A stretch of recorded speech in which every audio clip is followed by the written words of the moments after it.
সেই নির্বাচনকে আপনার কেন্দ্র করে আপনার বিভিন্ন ধরনের সমস্যা তৈরি হয়েছে। জননেত্রী শেখ হাসিনা আপনার যার হাতে নৌকা তুলে দিয়েছিলেন, তিনি যেমনই হোক যাই হোক, আমরা কর্মীরা আপ্রাণ চেষ্টা করেছি নেত্রীর সিদ্ধান্ত মানার জন্য। কিন্তু অত্যন্ত দুঃখ এবং পরিতাপের বিষয় যে আপনার আমাদের মধ্য থেকে কিছু কিছু নেতৃবৃন্দ নেত্রীর সিদ্ধান্ত না মেনে আপনার বিদ্রোহী প্রার্থীর পক্ষে অবস্থান নিয়েছে। শুধু অবস্থানই নেন নাই, আপনার আমাদের বিভিন্ন আপনার আওয়ামী লীগের যে আপনার মিছিল মিটিং সেইগুলিতে আপনার হামলা করা হয়েছে। পাশাপাশি পর্যায়ে আমাদের অফিস ভাঙচুর করা হয়েছে, আওয়ামী লীগের অফিস। সেখানে বঙ্গবন্ধুর ছবি ছিল, সৈয়দ আশরাফের ছবি ছিল এবং আপনার নেত্রীর ছবি ছিল। সেই ছবিগুলি এখনো আছে আপনার। সেখানে তাদের ছবিও ভাঙচুর করা হয়েছে। আমি বলি না যে আওয়ামী লীগের কেউ আপনার সেই ছবি ভাঙচুর করছে, কারণ বিদ্রোহী প্রার্থীর সাথে অনেক বিএনপি নেতা কর্মী ছিল এবং তারা তাদের আপনার যোগ সাজসে আপনার এই হামলাটি করা হয়েছে। তেমনি ভাবে বিভিন্ন জায়গায় দলকে বিভক্ত করার জন্য বক্তব্য দেওয়া হয়েছে। আপনার দলের পিছনে ছুরিকাঘাত করা হয়েছে। দলকে আপনার সুসংগঠিত একটি দল, যেটা সৈয়দ আশরাফ নিজের হাতে তৈরি করে গিয়েছিলেন, সেই দলকে আপনার ছিন্ন বিচ্ছিন্ন করে দেওয়ার ষড়যন্ত্র। আমার চোখের অপারেশন ছিল, আমি অপারেশন করার পরে আমার আপনার বাংলাদেশ আওয়ামী লীগের কেন্দ্রীয় কমিটি সিনিয়র একজন নেতা ফোন করে বললেন যে আপনি তাড়াতাড়ি যান, তুমি তাড়াতাড়ি যাও। আমি বললাম যে আমার চোখের অপারেশন হয়েছে, আমি হাসপাতাল। বললো যে ঠিক আছে, তাহলে তুমি কালকে অন্তর্ভুক্তে চলে যাও। আপনারা বলে দেখছেন আমি সেই নির্বাচনের কালো চশমা দিয়ে আপনার রাতের বেলা আপনার এমনি অবস্থায় শুধু এই ঘটনা নির্বাচনের পরে আপনার আমাদের দশাকুরিয়া ইউনিয়ন আওয়ামী লীগের সভাপতি অধ্যক্ষ শহীদুল ইসলাম, তার উপরে হামলা করা হল, তাকে রক্তাক্ত করা হল। আপনারা আমাদের সবচেয়ে সিনিয়র নেতা, যাকে আমরা বড় ভাইয়ের অভূতপূর্ব মনে করি, যাকে দেখলে আমি চেয়ার থেকে তো দাঁড়াই দুইবার সালাম দিই, সম্মান করি, শ্রদ্ধা করি, কারণ ওনাদের জন্য আজকে আমরা নেতা, ওনাদের জন্য আজকে আমরা এই আওয়ামী লীগ। আমাদের খোকা ভাই 1400 ইউনিয়নের চেয়ারম্যান, তাকে বলা হলো ফোন করে 20 কেজি একটা থাপ্পড় হবে টাকা। আপনারা এই কথাটা লক্ষ্য করেছেন? খোকা ভাই যেখানে আসতে আসলাম কোথায় খোকা ভাই ডাকবেন, মঞ্চে আসবেন, আসেন আসেন আসেন আসেন, আপনি আসেন, মঞ্চে আসেন। সারাটা জীবন উনি আওয়ামী লীগ করবেন, সারাটা জীবন আওয়ামী লীগ করবেন। আওয়ামী লীগের জন্য আপনার ভালো করে সংসারও দেখতে পারেন আপনারা সবাই। এই একজন সিনিয়র নেতারা বললেন যে তার গালে 20 কেজি ওজনের একটা থাপ্পড় মারবে। আমরা দলীয় সাধারণ সম্পাদকের কাছে উনি বিচার করছিলেন, সবাই বিচার করছিলেন। বিচার তো দূরের কথা, উল্টা তার পক্ষ নিয়ে আমাদের চেয়ারম্যান মনসুর আলী, সে গিয়েছেন আমাদের মহিলা আওয়ামী লীগের সভাপতি, তাকে বলা হলো আপনার উপজেলায় যে আপনার লাঠি দিয়ে পিঠে হাত পাও ভেঙে দেওয়া হবে। আপনার এমনি ভাবে যারা নৌকার পক্ষে ইলেকশন করেছেন প্রত্যেককে আপনার হুমকি ধামকি অসম্মান করা হলো। সদর থানা আওয়ামী লীগ, যেহেতু সৈয়দ আশরাফুল ইসলাম সাহেব এখানে যার এমপি ছিলেন, মন্ত্রী ছিলেন, আমি ছাত্রলীগের কিশোরগঞ্জ জেলার সাধারণ সম্পাদক ছিলাম, আমার বাড়ি কিশোরগঞ্জে, আমার 14 পুরুষের পিতা কিশোরগঞ্জে।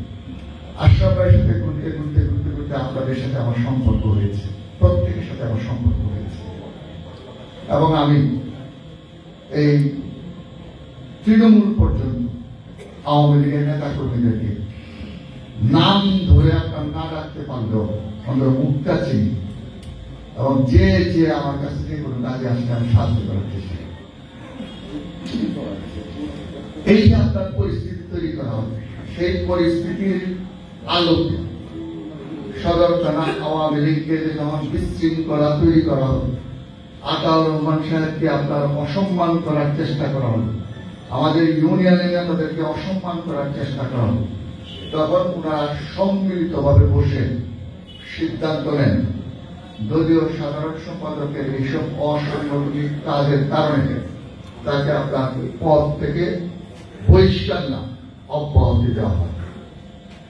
এবং আপনাদের কাছে এইটাও আমি বলি আজকে এখানে দাঁড়ায়, আপনারা এখানে সবাই তৃণমূলের প্রাণ, অনেকের মনে অনেক প্রশ্ন থাকতে পারে এবং সেইটা কিন্তু আপনার তাৎক্ষণিক ভাবে ওনারা মিটিং ডেকে করছেন, সেটা আমার সাথে তাদের মনেও কোনো কথা হয় না, কারো কোনো কথা হয় না, জিজ্ঞেস করবেন, কিন্তু সমস্ত দোষ আমার উপরে চাপানো, কারণ আমি সদরের রাজনীতিটা করি, সমস্ত দোষ আমার উপরে চাপানো। তো আপনার অনেকেই আমাকে বলেন, অনেকে আতর ভাইকে বলেন যে এইটার ব্যাপারে কি কিছু করা যায় না? বাংলাদেশ আওয়ামী লীগের গঠনতন্ত্রে 47-এর নিয়ম ধারায় আছে আপনার, যদি কোন অসাংগঠনিক কার্যকলাপের জন্য আপনাকে আপনার দল থেকে দলীয় পদ থেকে, তোমাদের জন্য তো কথা বলতে পারবো না, একটা গুরুত্বপূর্ণ কথা বলতে তোমরা এটা গোলাগাড়ি করতেছ।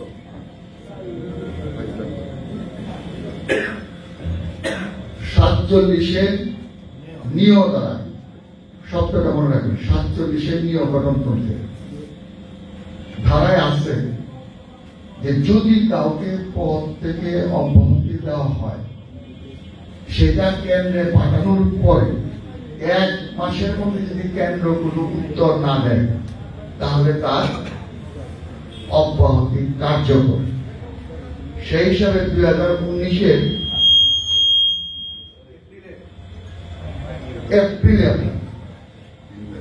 3 তারিখে আপনার এই অব্যাহতির আপনার চিঠিটি আপনার বা রেজুলেশনটি আপনার কেন্দ্রে পাঠানো হয়। আজ পর্যন্ত প্রায় 1.5 বছর হয়েছে কেন্দ্র এটা কোনো উত্তর দেয় না। সুতরাং গণতন্ত্রের 47-এর নিয়ম ধারা মতে তিনি অব্যাহতি প্রাপ্ত, তিনি আর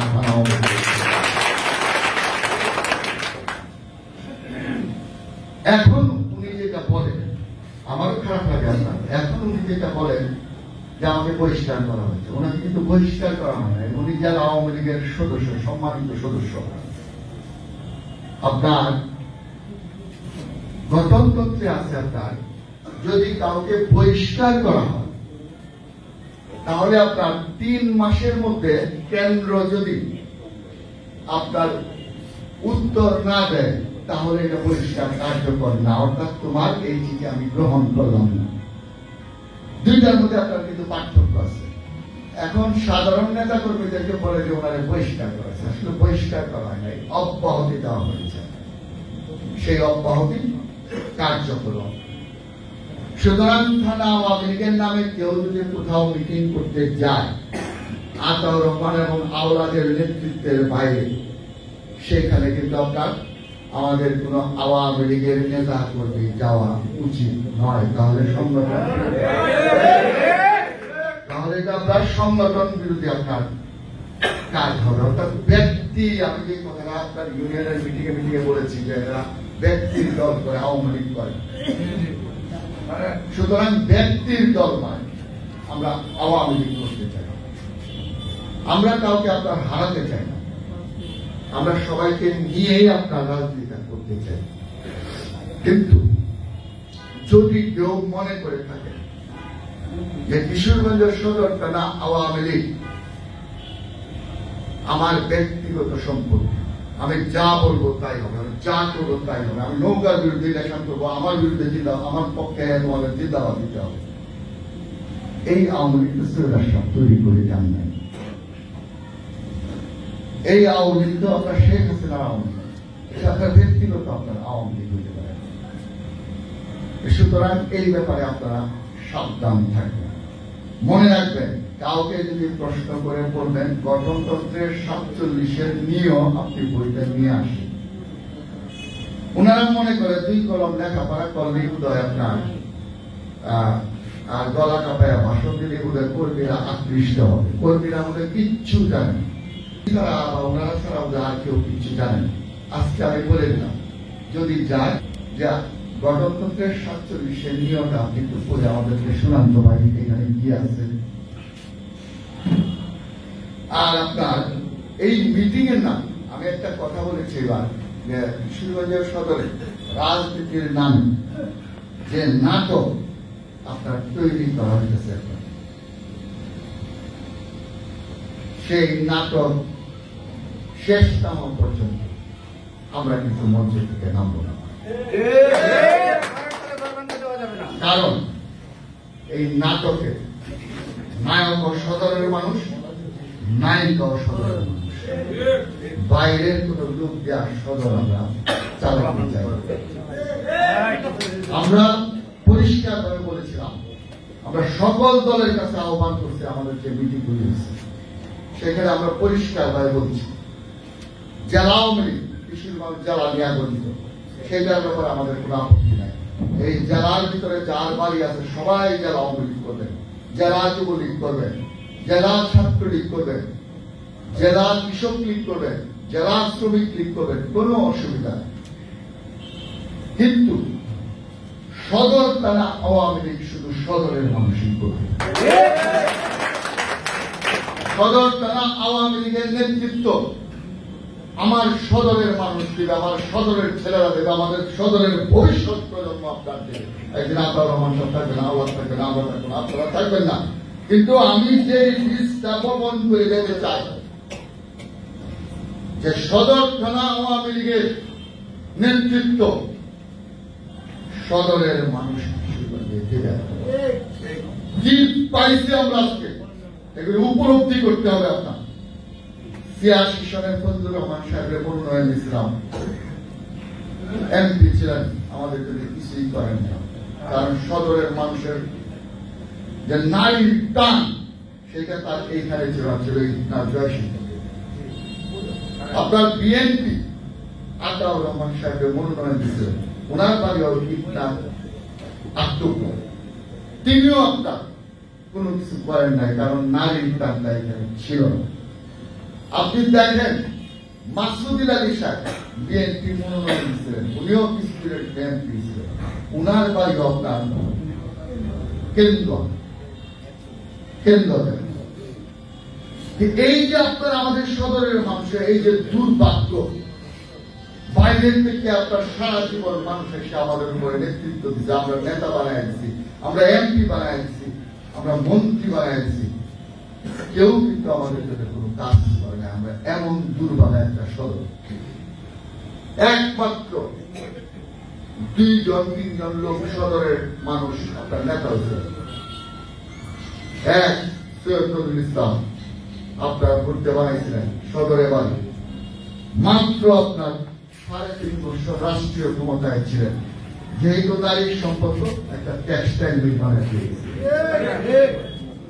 আরেক আমার দল করেন না, জাতীয় পার্টির এমপি আলমগীর সাহেব, উনিও যেভাবে এমপি হয়েছিলেন, কিশোরগঞ্জের কোর্ট কাছারিগুলি কিন্তু উনি করে পেয়ে গেছে। এটা সত্য কথা, কোনো উপায় নেই, সত্য কথা। আরেক সৈয়দ আশরাফুল ইসলাম 20 বছর আপনার সংসদ সদস্য আপনারা বানাইছিলেন, উনি কিন্তু কিশোরগঞ্জের চেহারা আমূল পরিবর্তন করার চেষ্টা করছেন। আজকে যে আপনার 550 কোটি টাকা খরচ করে বাংলাদেশের 2য় বৃহৎ মেডিকেল কলেজ যা আনভেরিবল আপনার কিশোরগঞ্জে আপনারা যখন স্থাপন করছেন, কারণ কি এই মাটির সাথে ওনার নারীর সম্পর্ক আছে। আজকে যে আপনার রাস্তাঘাট, ব্রিজ, কারবার, নদী নালা, আপনার বিভিন্ন কিছু যে উন্নয়ন কিশোরগঞ্জে হয়েছে, মসজিদ, মাদ্রাসা, স্কুল, কলেজ, আজকে একটা 1,000-1,500 কোটি টাকাতে আপনার প্রায় 2,000 কোটি টাকা খরচ করে আজকে একটা বিশ্ববিদ্যালয় আপনার হইতেছে আপনার কিশোরগঞ্জে। সব কিছু আপনার হয়েছে যখনই আপনার সদরের কোনো মানুষ সদরের অভিভাবক আপনারা নির্বাচিত করছেন, তখনই আপনার এইগুলি হয়েছে। এখন বিরোধ করতে আমার সাথে কারো কোনো বিরোধ নাই, কোনো হিংসা নাই, বিদ্বেষ নাই, কারোর সাথে আমার কোনো কাজটা লাগবে না। আমি যখন এই কথাগুলি বলা শুরু করলাম,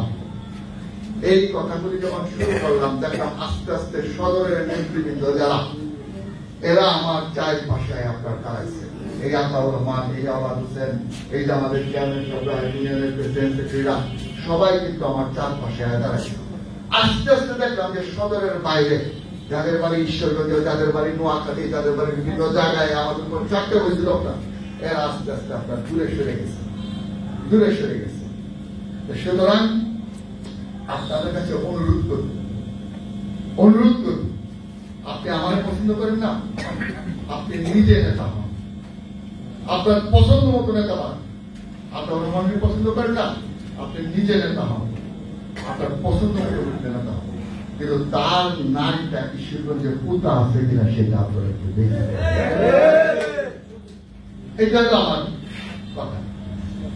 দেখেন আজকে কিশোরগঞ্জের মাটিতে দাঁড়ায় আমার 7 পুরুষের পিতা, এই কিশোরগঞ্জের মাটিতে দাঁড়ায় আপনার মিটিং এর নামে আপনার, আমি দেখলাম যে আপনারা গিয়েছে রশিদ আদাবে বিএনপির সভাপতির আপন ছোট ভাইয়ের সভাপতিত্ব করছে ওনার মিটিং। বৌলাই আপনার বিভিন্ন জায়গা থেকে যুদ্ধ নিয়ে আহ্বানকে গালিগালাজ, আমাদের গালিগালাজ, 18 মাসের গালিগালাজ বিনা কিছু আপনারা কি অবস্থা। এই যে আপনার মিটিং এর নামে আপনার গালিগালাজ, অন্তত পক্ষে একজন উচ্চ শিক্ষিত মানুষের কাছ থেকে আমরা আশা করি।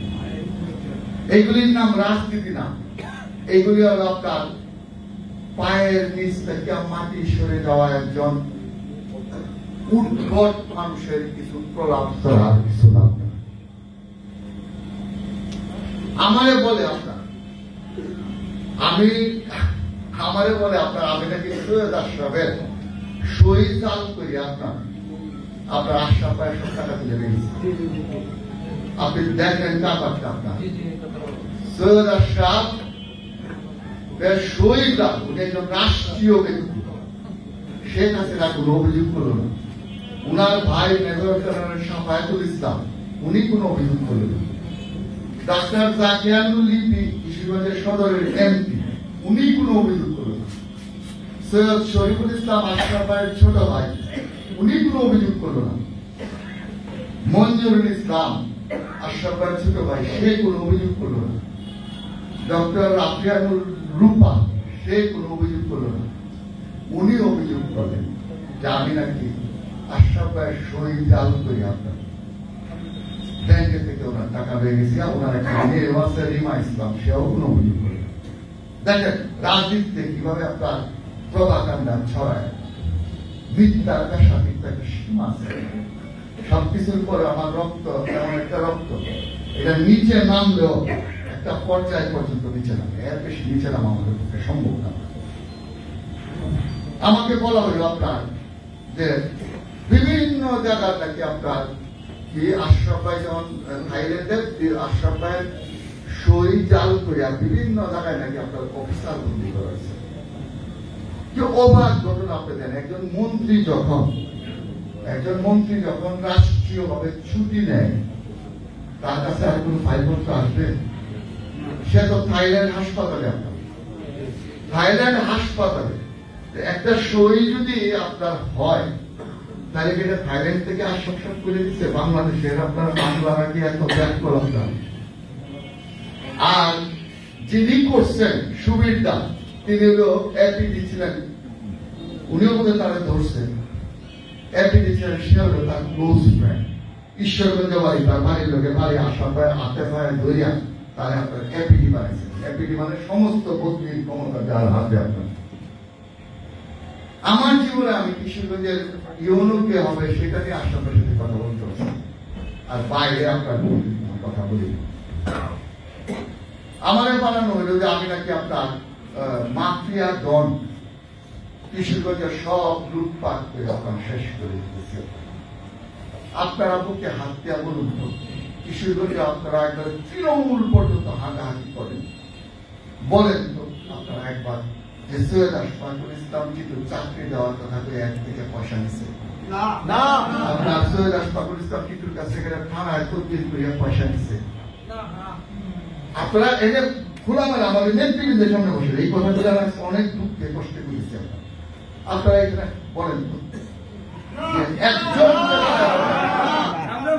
আপনার আমার জীবনে কোনোদিন আমি এলজিডি অফিসে গেছিলাম, টেন্ডার করেছিলাম, আমি গ্রামীণ ফোনে ব্যবসা করি এবং গ্রামীণ ফোন থেকে আমি যেই টাকা আয় করি আমার একটা প্লেস আছে আর আমি ওয়াইফাই বিজনেস করি, যেই টাকা আয় হয় সেই টাকা দিয়ে আমি রাজনীতি করে সংসার চালায় ব্যাংকের থুয়া আপনার ভালোভাবে চলতে পারি।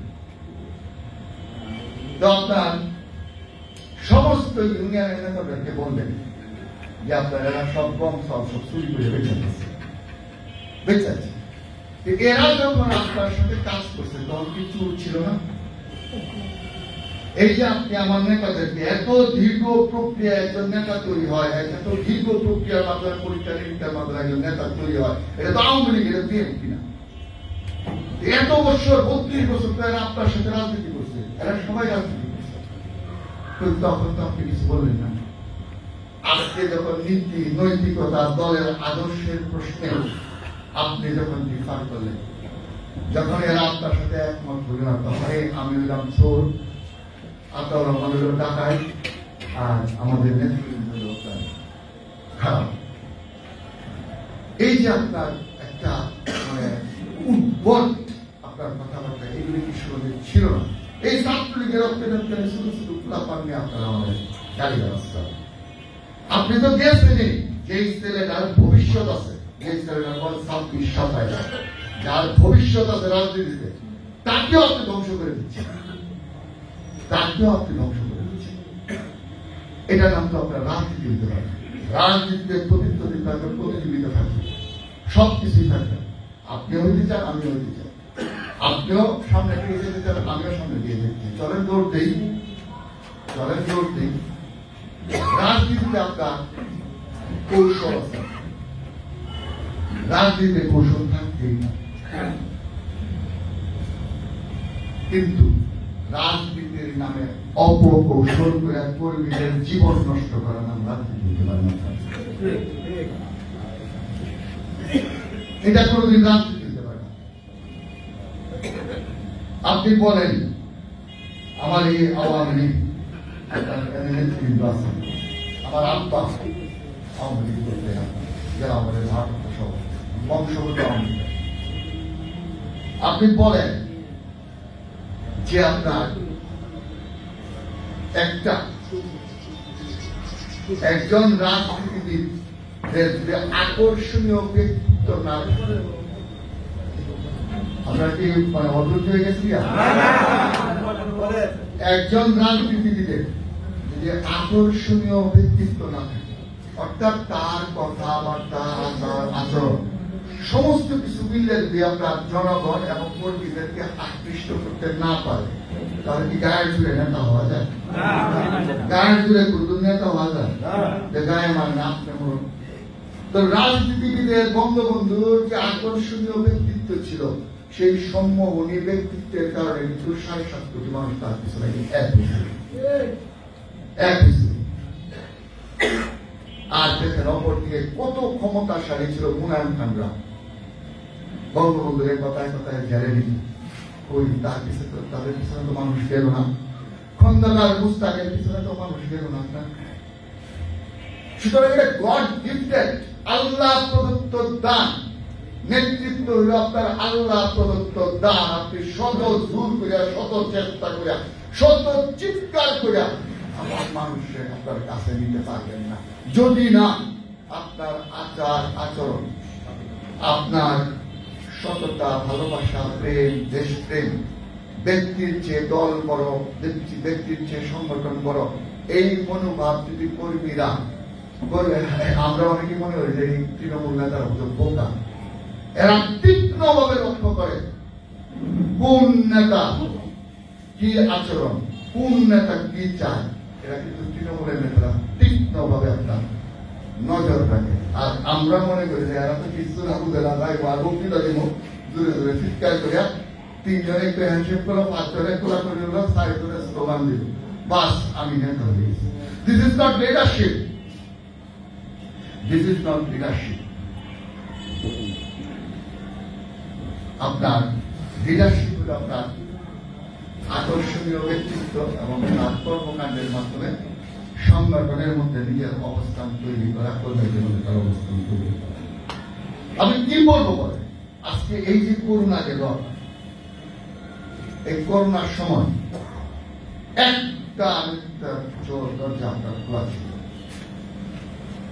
এই আমি আকর ভাই সহ আমাদের ভাই সহ আমাদের নেতৃবৃন্দরে নিয়ে আপনার এখন তো আমাদের হুসেনপুর বাড়ছে, হুসেনপুর এবং কিশোরগঞ্জে এই যে মহিলাদের চেয়ারম্যান মনসুর আলী, খোকা ভাই, শহীদ ভাই সহ হলুদ ভাই, আমাদের বাউল ভাই সহ সবাই নিয়ে আমি 16,000 পরিবারকে আপনার খাদ্য সহায়তা, 16,000 নট আপনার মানে 1600 মানুষ, 16,000 মানুষেরা 16,000 পরিবার বলতে পারে যে অনেকেই পাইছে অনেকেই পাইছে না। কিশোরগঞ্জের মানুষ হলো 10 লাখ, দিতে আপনি 1 লাখ, যতখানি পাওয়ার ততখানি পাইছে, 16,000 পরিবারে দিচ্ছে। আপনার এই করোনার সময় হাসপাতালে আপনার যেসব রুগী গেছে, আমি চ্যালেঞ্জ করে করলাম যে আমাদের গুরুত্বপূর্ণ কোন নেতা অনেক কিছু আমার করোনা হয়ে গেছে, আমি ঘরের ভিতরে বন্দি, অনেকেই ঘর দরজা বন্ধ করে রাখছে, কিন্তু আমার দরজাটা আপনার সবসময় খোলা ছিল। এই হলুদ ভাইয়ের করোনা হয়েছে, আমি আর আমার স্ত্রী 2 রাত ঘুমাই, ঘরের ভিতরে 2 রাত আপনার ঘুমান, সারা রাত ডাক্তারের সাথে আমরা যোগাযোগ করছি, ভাবির সাথে যোগাযোগ করছি, মনোবল রাখার চেষ্টা করছি। আমার মন সুরক্ষা মারা যাওয়ার মতো অবস্থা, সেইখানে আমরা চেষ্টা করছি। আমার আওয়ামী লীগের যত নেতা কর্মী হাসপাতালে যায় আপনার বা গেছে, আমার দ্বারে আসছে যে এখানে কিছু ছেলেদের থাকতে, কিছু ছেলেরা আমি চাকরি দিচ্ছি আপনার, এই যে বাপ্পি, এই যে 2 ধমক দিলাম, বাপ্পি, জিসমা, এরা আমি হাসপাতালে আপনার ছাত্রলীগের এবং যুবলীগের এবং স্বেচ্ছাসেবীদের ছেলের চাকরি দিচ্ছে। এরা আপনার সার্বক্ষণিক ভাবে এই করোনার মধ্যে এই হলুদ ভাইয়ের ভূমিকা করেছে, এই করোনার মধ্যে গিয়ে মনসুরের ভূমিকা করেছে, এই করোনার মধ্যে আমার আওয়ামী লীগের নেতা কর্মী যারা অসুস্থ হয়েছে প্রত্যেকের ভূমিকা করেছে। মনোবল 2টা আপনার হাই প্রোজেন মডেল ক্যানোলা, একটার দাম 9 লক্ষ টাকা করে। আমি বলছি আমি ভিক্ষা করি, জনগণের জন্য ভিক্ষা করি। 2টা হাই প্রোজেন মডেল ক্যানোলা আপনার 18 লক্ষ টাকা দিয়ে আপনার আমি কিশোরগঞ্জ মেডিকেল কলেজ হাসপাতালে আপনার ভিক্ষা করে আছে। একটা গাড়ি সাহেবের কাছ থেকে আনছে, আরেকটা আমার বন্ধুর কাছ থেকে আইনা তুলে আছে। 1 মিনিটে 70 লিটার অক্সিজেন দেবে। করোনার মূল সমস্যা হল অক্সিজেন। বলেন এই কাজগুলি করা কি হয়েছে? আপনার ডাক্তাররা, আপনারা জানেন না, ডাক্তাররা সব পালাই গেছিল মেডিকেল কলেজ থেকে। এই যে সুন্দরের কাছে অনেকে জানবে যে আমার সুন্দর আছে। আমি ডাক্তারদের সাধারণ সম্পাদক ডাকে আছি যে আপনারা যদি পালা যায় মানুষের অসহায়তা করে যাবে, সুরক্ষা সামগ্রী ছাড়া আপনার হাসপাতালে যাব। সাথে সাথে আমি আমার দেশে বিদেশে বন্ধু বান্ধবের সাথে কথা বলছি এবং বলছি চীনে যে পিপিটা ব্যবহার করা হয় ডাক্তারদের সুরক্ষার জন্য, সেই পিপিটা আপনারা কিনেন, টাকা পয়সা আমরা দিব, আওয়ামী লীগ দিবেন। সেই 30টা পিপি সরকার আপনার দেওয়ার আগে সর্বপ্রথম কিন্তু আমরা দিচ্ছি আপনার আওয়ামী লীগের সাথে 30টা পিপি আপনার দিচ্ছি, পরে ডাক্তাররা আপনার হাসপাতালে গেছে। তখন তো কেউ আসছেন না গালিগালাজ করার জন্য, তখন তো বলেন কেউ করোনার কথা পেয়ে ঘরে বন্দী হয়ে গেলেন, কেউ করোনা হয়ে গেলে ওই কথা পেয়ে বন্দী হয়ে গেলেন। আর রাইতের পর রাইট আমার ছাত্রলীগ যুবলীগ সহ আমার আওয়ামী লীগের নেতৃবৃন্দ পালামারা মনসুরের যে আপনার গোদাম আছে, সেখানে আপনার প্যাকেটের পর প্যাকেট, হাজার হাজার প্যাকেট করছি জনগণের জন্য, এবং আমরা সিএনজি পাঠাইছি হুসেনপুরে, কিশোরগঞ্জে, কেউ তো আসছেন। সুতরাং আপনার এই যে আপনার সামাজিক কাজ, আপনার দেখেন আমার কি বিপদ। আপনার আমি আশরাফ নামে একটা ফুটবল খেলার আয়োজন করলাম, আপনারা সবাই জানেন, জানেন না? দেখেন আশরাফ আলী যখন আস্তে আস্তে আস্তে আস্তে আস্তে আস্তে কবরের নিচে থেকে আরেকটা কবরের উপরে কবর তুললে আপনার মনে করছে আশরাফ পাই নাই মানে আমরা সব শেষ।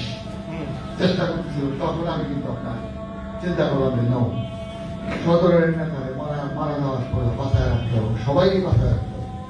আমি এই টুর্নামেন্টটা ছিলাম, নেত্রীর কাছে আমার বিচার দিলাম যে আমি নাকি আপনার এই টুর্নামেন্টে সম্মানিত ব্যক্তিদেরকে সম্মান দিই, বলেন 7 জন এমপি আমার মঞ্চে ছিল, 2 জন মন্ত্রী আমার মঞ্চে ছিল, ডিসি এসপি সব প্রশাসনের সকলেই ছিল।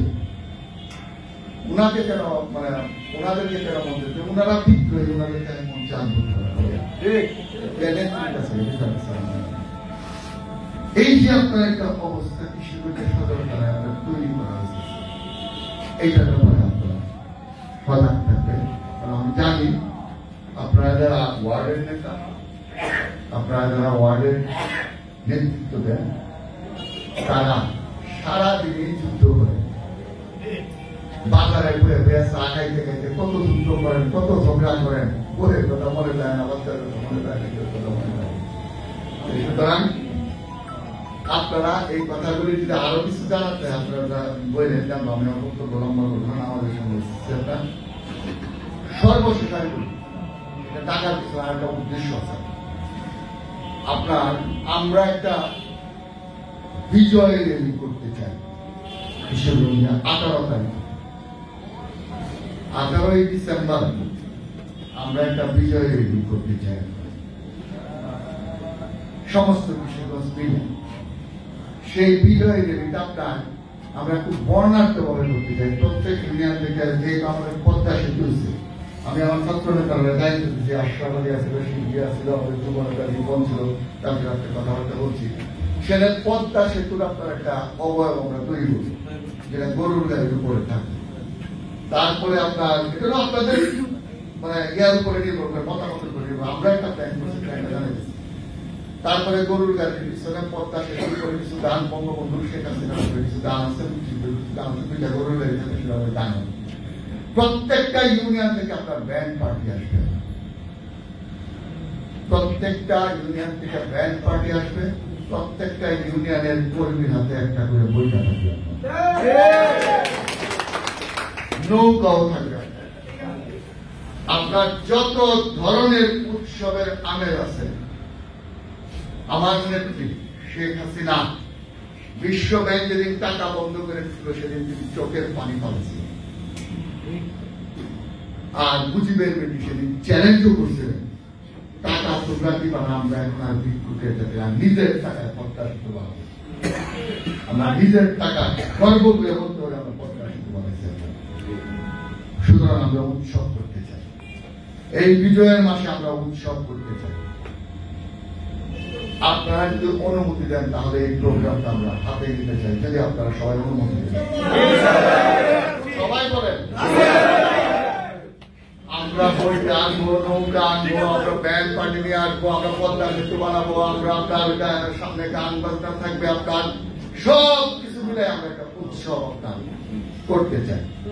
এখন আপনারা ওয়ার্ডের নেতৃবৃন্দ, আপনাদের তো আপনার আসন কষ্ট, অনেক কিছু আসবে না, সেটার ব্যবস্থা যতখানি সম্ভব আমার সভাপতি উনি আপনাদেরকে করে দেবেন। আসার যে ব্যবস্থাটা, কিন্তু কথা আছে, যাওয়ার ব্যবস্থা কিন্তু করতে হবে।